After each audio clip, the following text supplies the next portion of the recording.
La grande mosquée de Dakar, au rythme de la commémoration du sacrifice d'Abraham.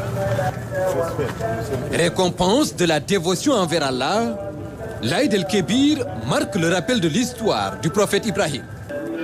La Tabaski est une fête religieuse qui rappelle donc la soumission d'Ibrahim à Dieu lorsque celui-ci lui demande de sacrifier son fils Ismaël.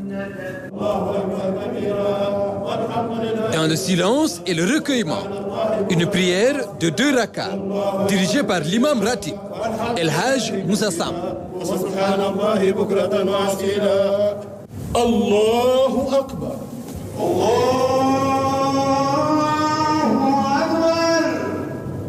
Allahu Akbar. Allahu Akbar. بسم الله الرحمن الرحيم الحمد لله رب العالمين الرحمن الرحيم مالك يوم الدين إياك نعبد وإياك نستعين اهدنا الصراط المستقيم صراط الذين أنعمت عليهم غير المغضوب عليهم ولا الضالين الله أكبر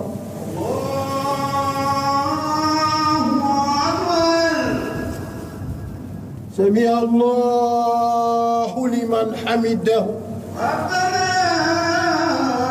ولك الحمد الله أكبر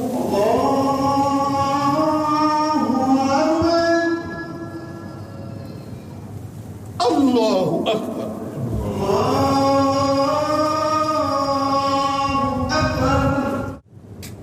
السلام عليكم.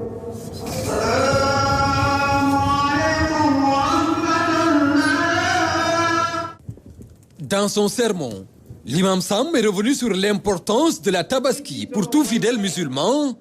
Il a aussi rappelé sa signification tout en mettant l'accent sur la dignité, un des principes immuables qui composent l'éthique et la morale de l'islam. Une fête du sacrifice et de la soumission. Ce sens du sacrifice, les Sénégalais l'ont démontré à multiples occasions pour donner corps à ce qui nous vaut la fierté et la satisfaction de tous les Sénégalais en nous-mêmes, mais vis-à-vis du monde entier, à savoir la démocratie, la République du Sénégal avec ses valeurs démocratiques et républicaines. Nous en rendons grâce à Dieu.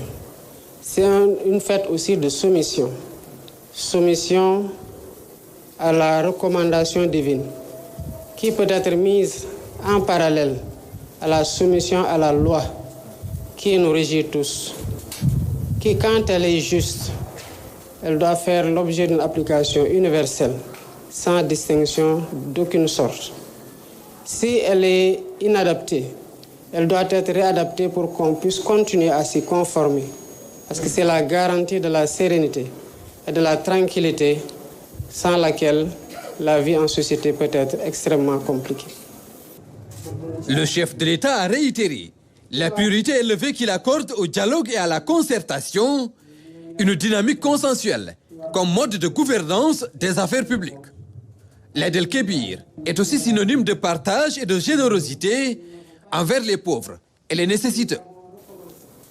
Je voudrais profiter de cette occasion pour magnifier l'élan de solidarité traditionnel qui gouverne les rapports de la communauté sénégalaise ici et dans la diaspora, et continuer à encourager les uns et les autres à perpétuer cet esprit et cette solidarité agissante envers les frères et les sœurs, qu'ils soient de notre communauté ou même d'autres communautés. Cette solidarité soulage beaucoup de pères de famille en ces périodes de grande angoisse par rapport à l'obligation divine qui leur est prescrite, mais aussi par rapport à leur famille. Voilà pourquoi il n'y a pas de petits actes. Il n'y a pas d'actes qui soient aussi d'une grandeur telle qu'on ne puisse pas en mesurer la portée. L'important, c'est que les uns et les autres comprennent à quel point la solidarité agissante dans la fraternité renouvelée peut être gage d'un soulagement de ces pères de famille qui ont énormément de mal souvent à accomplir ces rituels abrahamiques. Et dire toute ma satisfaction par rapport au climat social qui prévaut dans ce pays aujourd'hui, qui est un climat de paix, un climat de sérénité, un climat de concorde et de cohésion nationale que nous nous engageons ardemment à perpétuer et à pérenniser dans le pays. L'occasion a été saisie par le président Bassirou Diomaye Faye en ce jour pour formuler une demande de pardon à tous, tout comme il pardonne à tous ceux qui l'ont sciemment ou involontairement offensé.